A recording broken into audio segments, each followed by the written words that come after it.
Hello, hello. Thank you for joining us today for our webinar on future-proofing skills, AI, digital citizenship, and more. We are so happy to have so many of you joining us today. If you want to go ahead in the chat and say your state and grade, the state you're tuning in from where you teach, and the grade you teach in school, I think it would be cool to see where everyone is coming from. So feel free to do that as you are joining.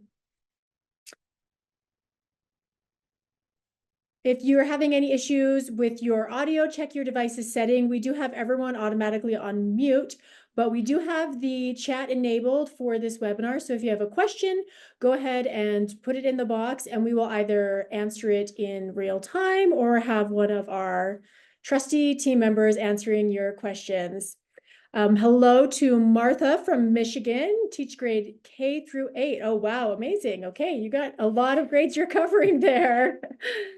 Thanks for reaching out. Also, just a reminder to follow us on social media for information on upcoming webinars and other events like this. Just as a reminder, if you're just joining, go ahead, yes, and put your state and your grade in the chat. We have Leilani from Hawaii Middle School Social Studies. Okay, very cool. I'm trying to think what time it is in Hawaii right now. So 3 or 4 hours before, so noon, 1. Colorado High School. Thanks, Kelly, for joining. Awesome. Okay, I'm Natalie Hollingshead. I'm a curriculum writer here at Banzai, and I'm joined by Richard Curtis. I'm also a curriculum writer. We'll be bouncing back and forth, sharing information and talking about the topic today. We're really excited. Include some old stuff that we've been doing a while and getting into some new stuff we have planned for the future. So I'm really excited to jump in. Yeah, perfect. This is going to be great. Welcome, Amy, Dayton, Ohio high school business teacher. Perfect. Well, we are so glad to have, like I said, so many of you joining us today as we talk about these future-proofing skills. So this slide is about the average daily screen use for tweens and teens. So this is a data from Common Sense Media, and this is the amount of daily screen time for tweens and teens, not including homework. So tweens are spending about 4 hours and 44 minutes doing whatever they're doing on a screen every day, and teens 7 hours and 22 minutes. Young people in lower income households use nearly 2 hours more screen time than their peers in higher income homes. So what's the point? The point is that digital life is here to stay. 4 hours and 44 minutes for a tween, that is a part-time job. 7 hours and 22 minutes, that's almost a full-time job. Maybe more than some people working a full-time job, okay? So digital life is here to stay.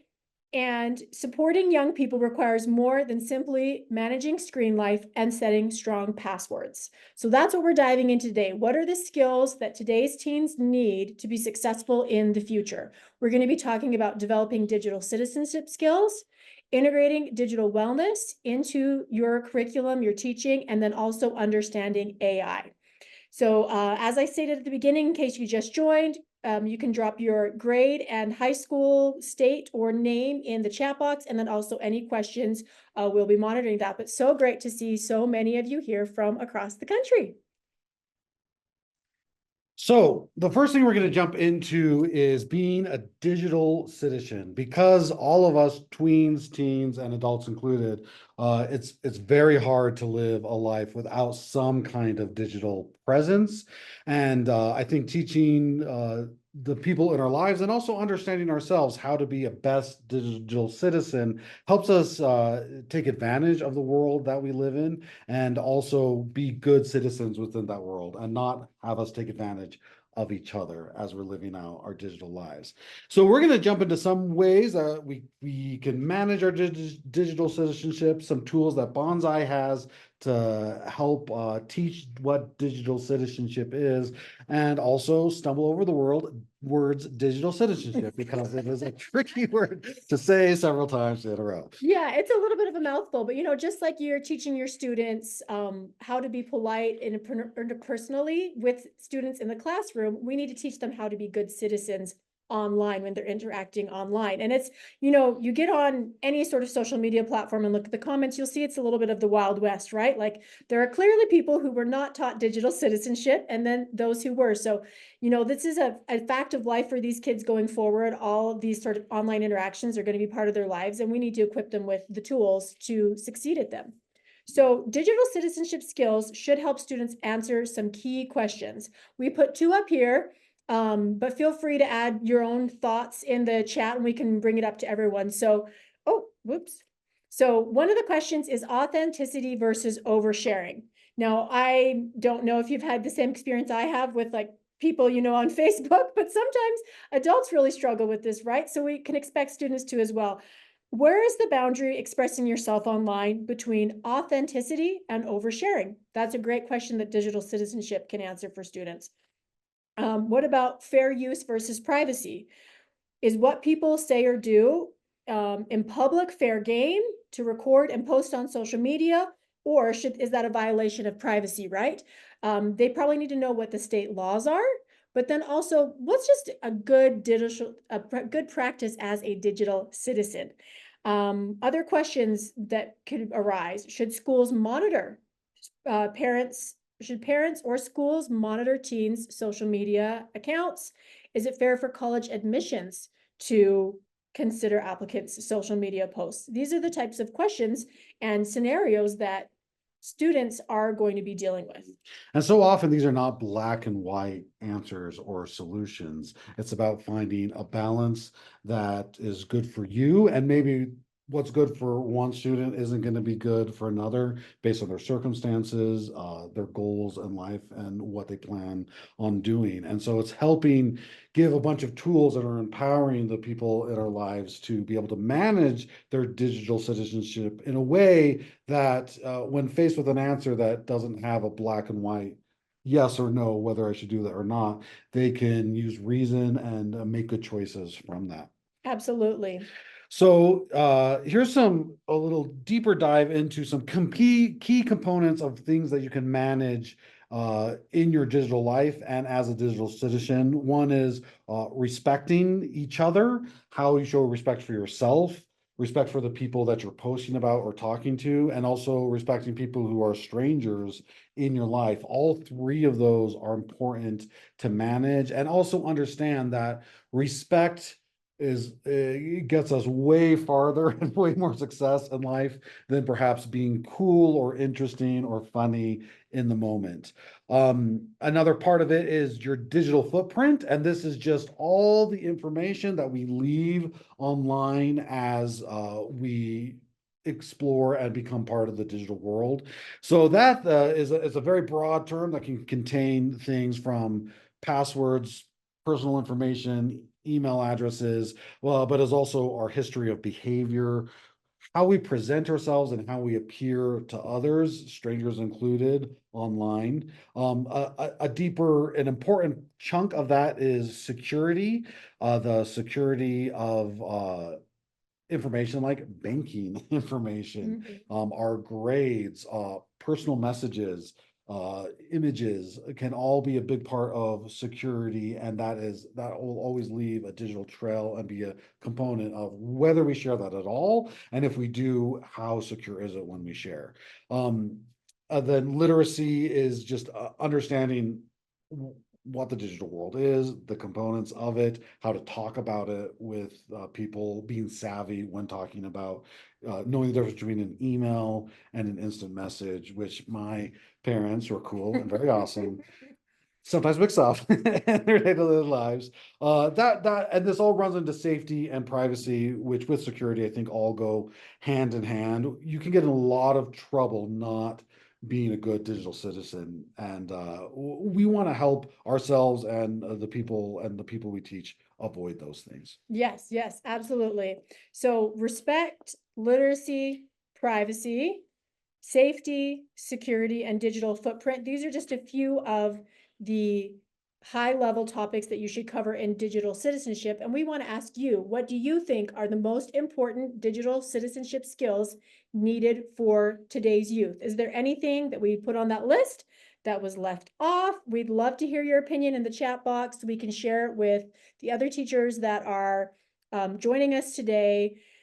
Do you find one skill as like really important to emphasize? The others kind of just fall into place. I know these students as digital natives, a lot of things just come super easily to them, which is great. And then, other things maybe they don't understand, like sharing personal information online that can be used to sleuth out passwords, that can be used to sleuth out, private information. And we'll talk about a course that we actually have that Richard created, that specifically teaches students like that, but we'd love to hear about it. So we have a comment about media literacy being huge. Yes, like understanding what's news. Can you understand how to investigate claims in the news? Can you, do you repost something just automatically, or do you vet it first and verify it first before you repost it? That sort of thing. That's great.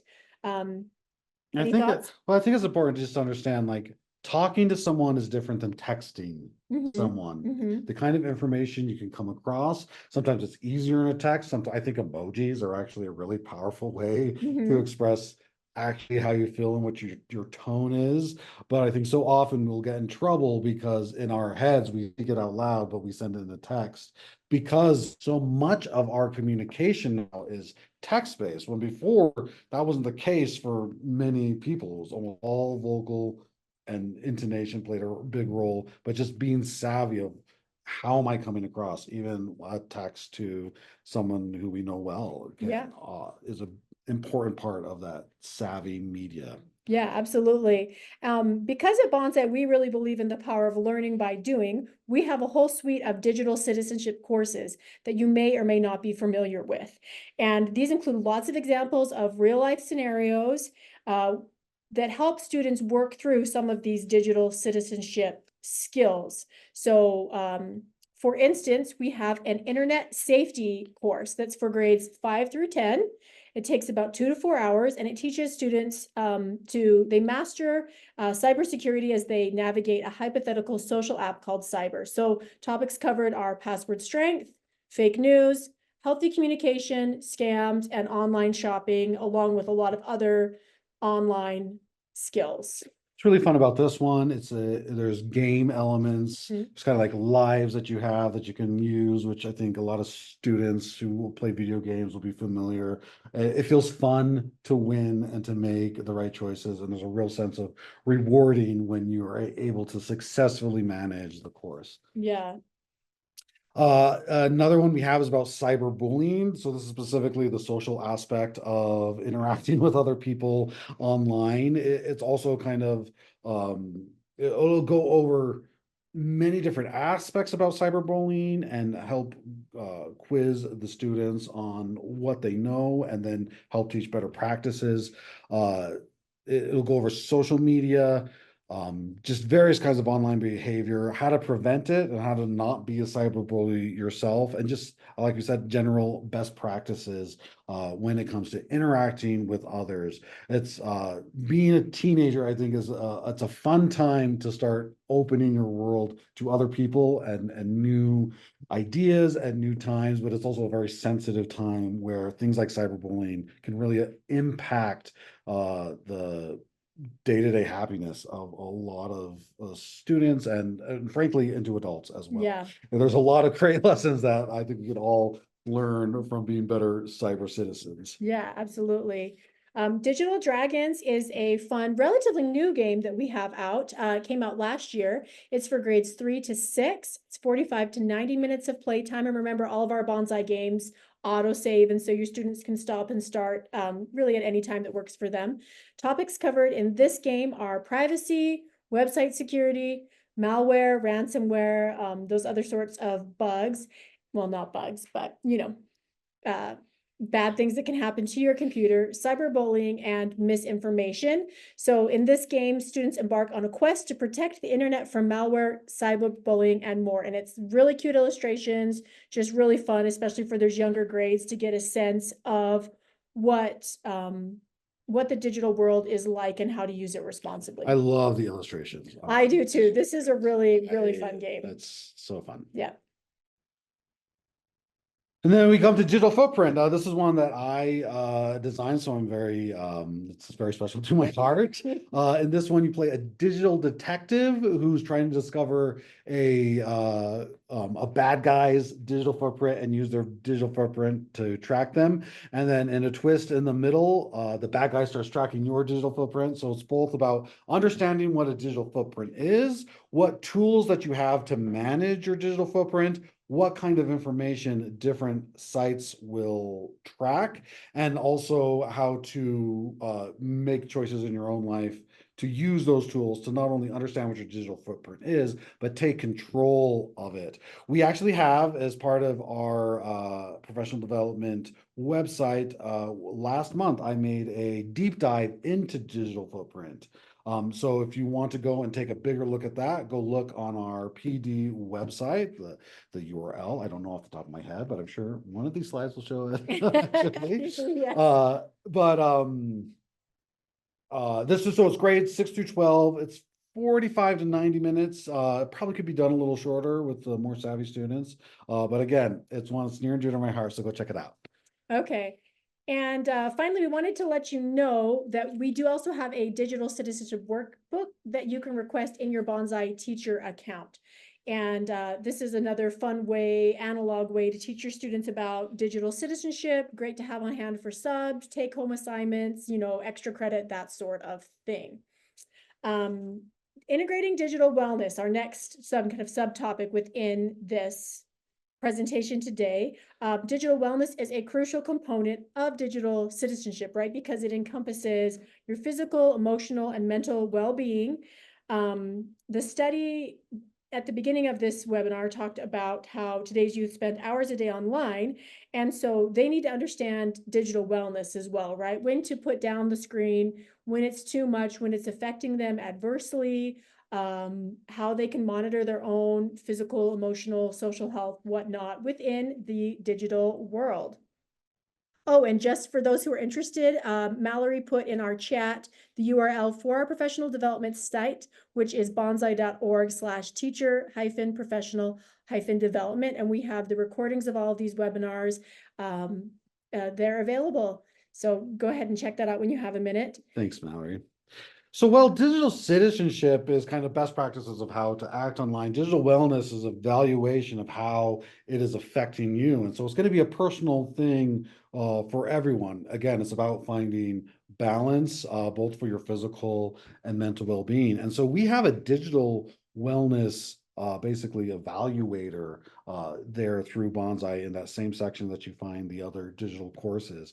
So it could be used for grades 4 to 12, and it takes about 30 to 90 minutes. This is more like an evaluation where you're kind of answering questions about how your digital behavior is affecting you.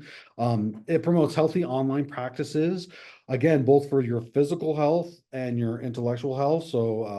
So everything from back pain to eye strain to carpal tunnel is going to be looked at. And also importantly, your mental health and your social health. And I think it's important that we all understand what we can handle, what we're taking in, and how it's affecting us. It's going to be different between Natalie and me and from every other individual. And so this wellness assessment helps give the students an idea of how their digital life and digital world is affecting what they do without judging them for what they're doing. Yeah, absolutely. And I think this wellness assessment is a great place to start when you're introducing these concepts to your students. Start by having them run through this as a baseline, and maybe they could make a plan or submit a paper or come up with another project based on an area of digital wellness that they need to improve or that they would like to improve. And they can set some goals for the semester to improve their digital wellness. So another idea for teaching digital wellness is to showcase digital role models. So you might want to assign students to regularly share stories and achievements of individuals who use technology for positive social change, like Mr. Beast, who my kids are obsessed with. But I think it's good if they're using this technology to help them look for people who are using it well and for a good purpose. Seek those things out. Look for the good. Look for the great cat memes if you're a cat meme person. I know I am. But just sort of rotate through students, having them share these inspiring Stories, it could even be like a bell ringer or that they rotate through. Also a great way to get your students kind of used to speaking and sharing in the classroom. So that's another idea for digital wellness. You could also create and sign a digital citizenship pledge, which is just one step further, and you can well, you and your students can decide what kind of qualities would you like in a good digital citizen. Help build that together and develop some either a document or a digital way of signing it, just a way just to commit themselves to best practices for themselves and also with each other. That can include things such as not cheating off of each other using the various digital devices that so much of school is a part of schools now. Yes, yeah, and absolutely. I know some schools and some districts are moving to a model of not allowing students to have phones in the classroom, or they have, you put them in a box. And if you have any thoughts on managing that you want to throw into the chat that we can all discuss today, we're totally interested in hearing your thoughts on that. But that could be a digital citizenship pledge, could be part of that process to help students understand the higher, like the higher ruling behind and the motivation behind those classroom practices, right? It's not just about trying to keep them from their phone. It's about trying to help them be a good digital citizenship and understand the proper use of devices, which includes timing, right? I think it's a way to help not villainize various aspects of digital citizenship and the digital life, especially if you work through those rules together. They can better understand why the timings of certain things are important, why the use of certain things are important, and also just the things that they generally should avoid. Yeah, absolutely.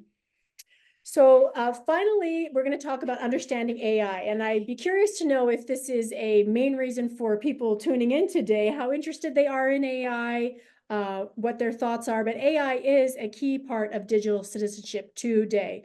So even if your school or your district has a policy banning AI or really restricting it, you can still find ways to equip your students with the skills they need to handle AI and understand AI, how it's made, how to identify it, and how to use it responsibly. So, Galen, we have a comment here about cell phones are not allowed at our school. Either they're put in the cell phone holder, which I've made a charging station, or leave in the backpack in the hall. Okay, that's great. Galen, did you say what?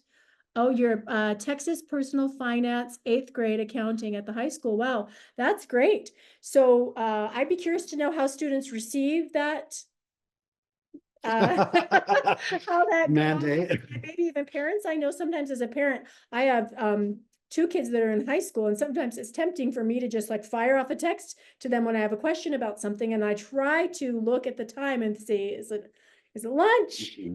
Should I be sending them a text? Can it wait till after school rather than just like firing off a text to them whenever I have a thought, because I don't want them to be pulling out their phone in school because of me, right?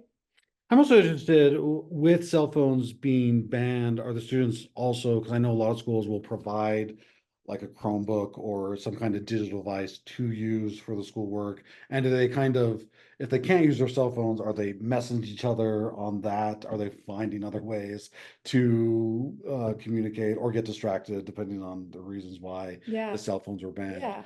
It's just such an interesting thing to try to Yeah. navigate. Well, I know when we were students, I passed notes at school. Did you pass notes at school? I would type notes into a calculator and pass it that way. Very clever. So yeah, Yeah, it's they're definitely going to be communicating no matter what, but it is really interesting. My kids actually, we held out on getting them smartphones for a really long time. And it was actually kind of difficult for them to turn in assignments because the teachers were expecting them to have a cell phone and turn in an assignment that way through the portal. And they were like, well, I said, can you just turn it in with paper? And they were insisted that they couldn't, which sort of blew my mind. Also, okay, Suzanne, cell phones are not allowed in their school, similar to Galen's. Interesting.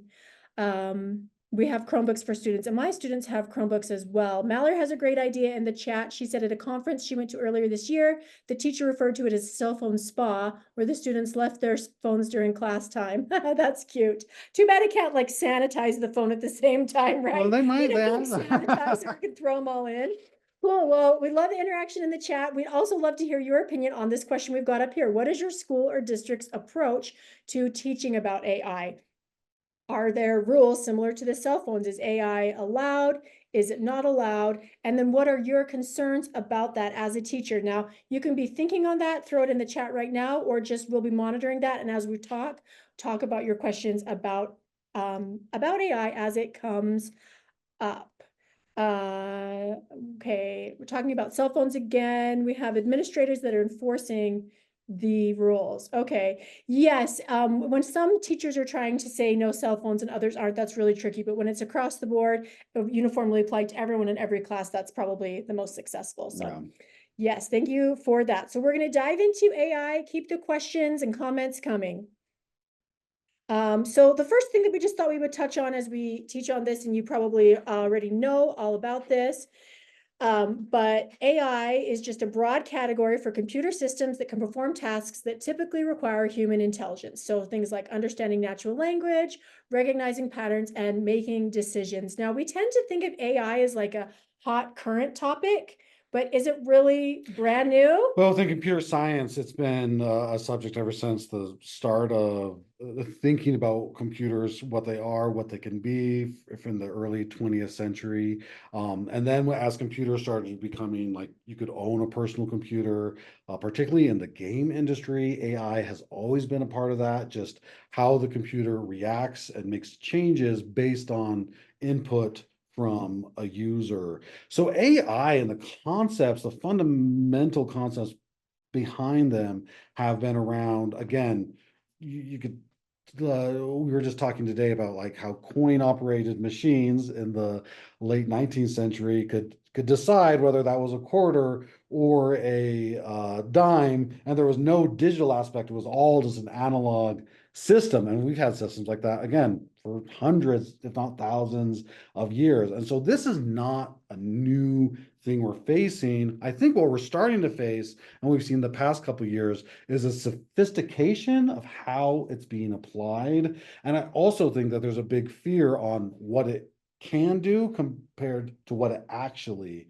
can do. And I think us as people who are trying to help the next generation take full advantage of the tools at their disposal, being able to clarify that and becoming experts on those ourselves is going to be a big advantage. And so that's some of the stuff we're going to be talking about today. Yeah, absolutely. Like recognizing that it's not a new concept, just sort of being used in new and different ways can help remove some of that fear that maybe we have as educators, parents, people in the world about, an AI takeover or whatnot. Agreeing with these comments that are coming in. So we have, I think it was Rhonda who was saying she's just starting to think about teaching AI in middle school. Deborah saying, I believe AI should be taught and how to use it in a responsible manner. I like using AI for working with German articles and making worksheets for the students. Yes, there are teaching students the right, helpful and responsible ways to use AI rather than being scared of it, because they are going to be going to colleges, to the workplace, and they're going to need to know how to navigate AI responsibly, and we need to be the ones to teach them that. Suzanne, I'd be interested in learning more, like how you're applying that to like why you're using German articles and making those worksheets. Is it what you're teaching? If you wouldn't mind sharing more, I would love to Yeah, we can hear more definitely, about that. dive into that. So one thing we thought we'd talk about a little bit here is how is AI made? And this could be a useful concept to share with your students. So it's just imagine you're teaching a dog a new trick. You show it a command, give it a treat when it does it right, and then correct it when it doesn't. And that's a basic form of machine learning. So these ideas of this algorithm of here's what to do, here's the recipe, and here's the outcome has been around in analog form and then also in computers for a very long time. So this is the basic steps of how AI is made. And we're talking right now about kind of neural networks and Yeah, large models, which has again been really started getting popular in the past 20 years and kind of really exploded with ChatGPT. Yes, absolutely. So the first thing it does is that you just need a lot of data Yeah. to look at. So it's about taking data, parsing it through various algorithms and steps, and then getting an output. So a lot of that data, luckily we've had this thing called the internet since the 90s, and people were just putting in a lot of data, pictures, videos that with the right sophisticated machines can all be collected and into one point, and then that is the data that is used to train AI on whatever you want to train it on, whether that's photo recognition, large language models, how the language works, video game playing, all that comes from a big set of data. Yes, so then the step 2 after you collect the data is choosing a model. So they select a mathematical model called an algorithm, which can really be broken down to, like, even if it's simplest parts, like a recipe for peanut butter and jelly, that could be an algorithm, right? That they can learn from the data. Then you train that model. Essentially, you put the data in, and then you just kind of give random weights to the various algorithms used to talk. It sorts through those in various layers, and then it just gives you some kind of output. That output is often, especially the first time you do it, completely wrong and nonsensical, just as good as just taking static and then getting static out in the end. But if anything does kind of look right, you say, oh, that's right. And then you reweight the different things, and then you try again. Yes, just like correcting the dog, right? Yes. Giving it some correction there. And then the fourth part, after you've trained the model, is testing the model. So you test the model on the new data to see how it performs, like testing the dog's trick on a different day, right? Or a different time of day, or maybe a different situation, right? Yeah, that process starts to develop these weights on these various algorithms and nodes, as they're called. And the better it gets, the more weight it gets. And eventually you have this incredibly complicated system that is able to output useful information, whether that's recognizing a pig from a dog in a picture, or what is the word that's going to most make sense coming next, answering a question that's giving it. Yeah, absolutely. So the important thing for students, one of the many important things for students to realize, is that the AI only learns what we teach it, right? So it's not like this intelligence is really artificial in a sense, it's learned, right? It's not coming from anywhere and going to start like taking over the world, at least at this point, knocking on wood here. But it learns what we teach it. So it doesn't have all the information. Students need to know about algorithmic bias. Basically, if you only train it on certain types of animals, they only think they think everything is that animal, or that that's all that exists, right? So it can be limiting that way. And then it reflects, an algorithm reflects human opinions, right? We have biases even with when we do our training that we're unaware of, right? So it's not infallible. Students need to know how to critically assess and check, review AI, right? So often it requires a human being to, at the end of the day, tell it whether it did good or not. And so often good and bad is as infallible as we are. And so it's always going to have some bias based on the information it gets and who's telling it whether that is accurate or not. And that can change from day to day. The way it becomes so successful is that it does this millions or billions of times, and with hundreds of thousands of human corrections and choices being made on it. Yeah, absolutely. So when we talk about responsible use of AI, we think teaching students to understand the limitations of AI, that it's not perfect, that it can make mistakes, like we talked about. Understanding the potential for bias, how they can, because it can be trained in a biased manner, it can then perpetuate that based on the bias that it was trained under, right?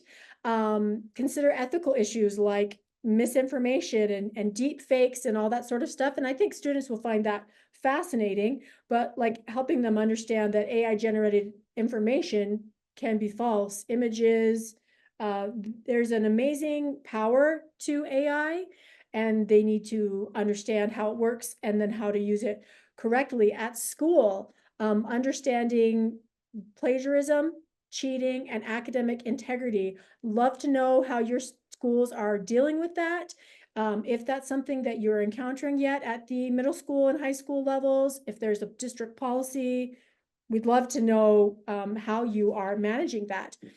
Susan had a follow-up here on her worksheets. She's using Diffit, putting in topics, searching for articles, and then after she finds a good article, she can add a worksheet in her preferred format. Okay, cool. So that's Cool. a tool that you teachers can check out. Yeah, AI is not good at knowing if it's being good or not. According to Yes. it, it's making the best decisions, again, because it's just weighted algorithms. So Mhm. it's very bad at checking to know if the answer you're giving it is correct, because it has no way of knowing other than just that's the answer I'm giving it to you. Yeah. And so it's always going to be our responsibility to decide the correctness of things. And the really cool thing is that we as humans are uncannily good at spotting small, subtle, almost indescribable differences. And humans have gotten really good at telling what's AI and what's not. As it becomes more savvy, that might not be the case in the future. But as of now, I think there's a big fear of deep fakes that has yet to come to fruition. And I think as we continue to educate each other, it doesn't have to be as big as worry as it has been. Yeah, absolutely. I think there has been a lot of focus, in the news, especially when AI, kind of first exploded, the kind of new wave of AI last few years. There's a lot of fear and a lot of concern about the potential for things like cheating and, replacing human jobs and that sort of thing. And while I don't think that we should, gloss over those things. They're absolutely important to teach. It's probably a better idea to proactively teach the good things that students can do with AI. For instance, if it's allowed, they could use AI to quiz themselves. Now, of course, they need to craft a very specific prompt, but we saw this at an education conference we went to in Tennessee, where the presenter talked about using a specific prompt. They'd want to include their grade, say, I'm a high school student studying social studies. Please quiz me on, the certain historical event in a multiple choice format.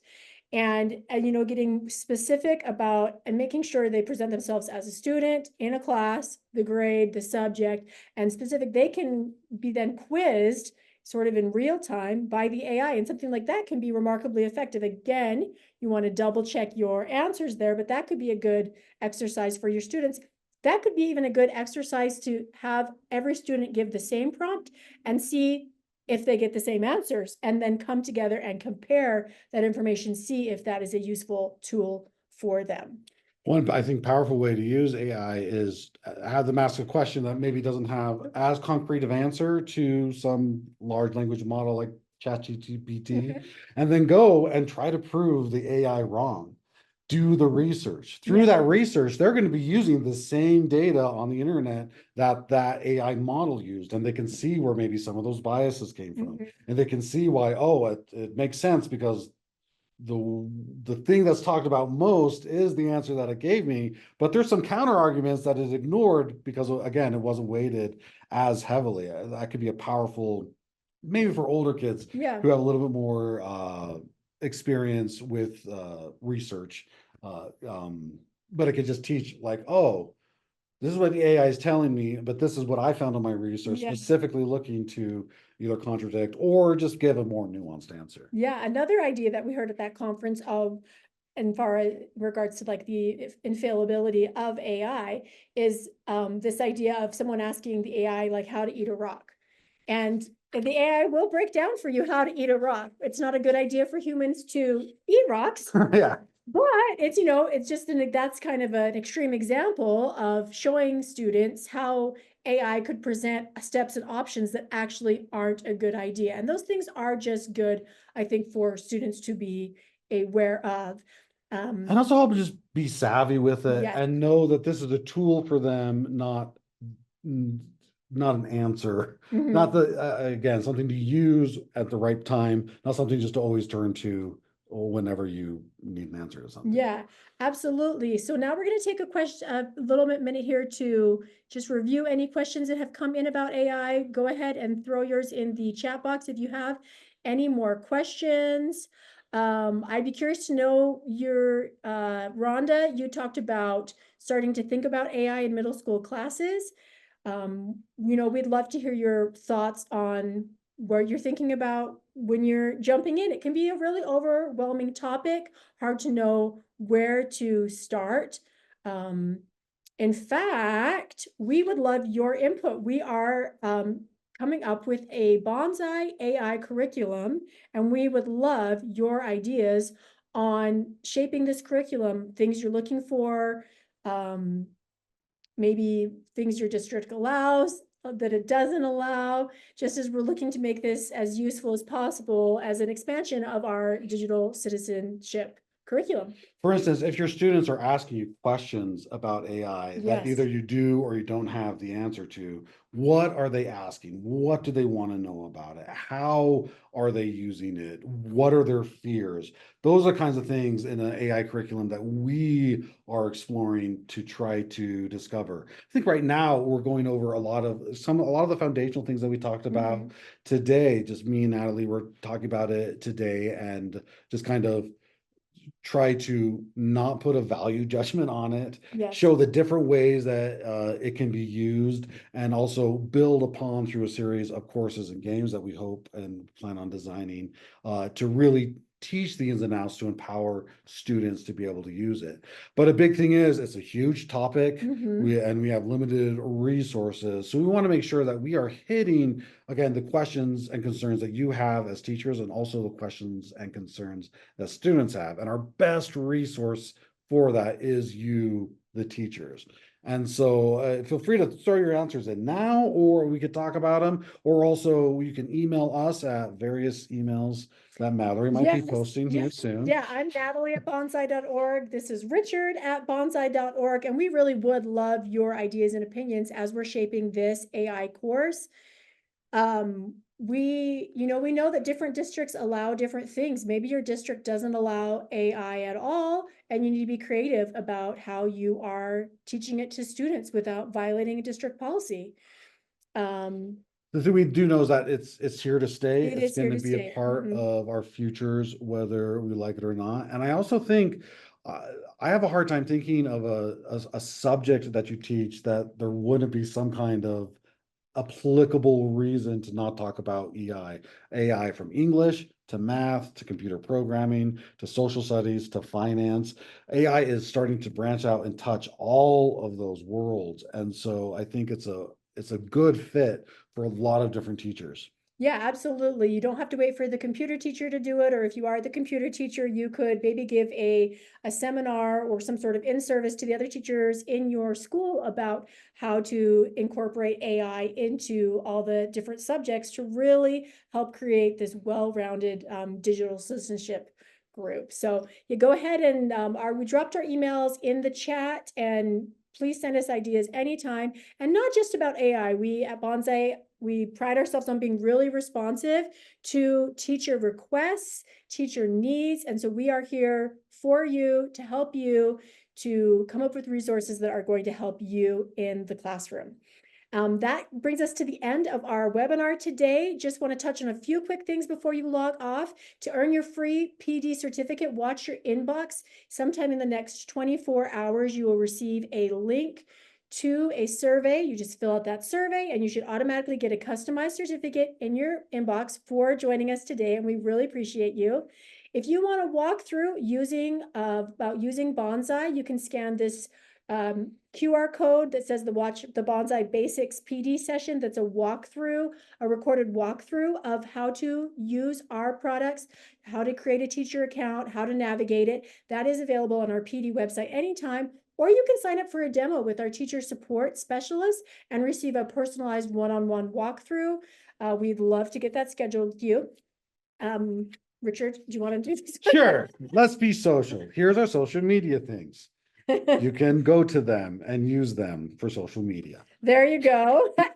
Follow us at Banzai on Facebook, at Teach Banzai on the app formerly known as Twitter, at Teach Banzai on Instagram and YouTube. And for now, all of our recording links on our PD website will take you to a YouTube recording. And if this is your first time joining us, go ahead and check out some of our other content. We've gotten really great feedback on it, and it's been a lot of fun to create. Again, I'm Natalie. You can connect with me on LinkedIn or send me an email anytime with a request. And I'm Rick Richard Curtis. You can connect with me also on LinkedIn or email me. We love hearing from you. We're a smaller team, but that means you can get personalized, direct answers straight from us. Yes. We couldn't do this without our teachers. Thank you so much for joining us. If you're watching later, please still get your PD credit. That link Yep. will be available in perpetuity. Yes. Yeah. And also, please watch your email for newsletter from us to hear about when we were going to be rolling out our new AI content, our new courses coming out. We have a stock market showdown coming out really quick, a middle school personal finance. Those are all finished and coming out within the next few months, which is super exciting, and just continuing to come out with new and fun products. So thanks so much for joining us and have a great day.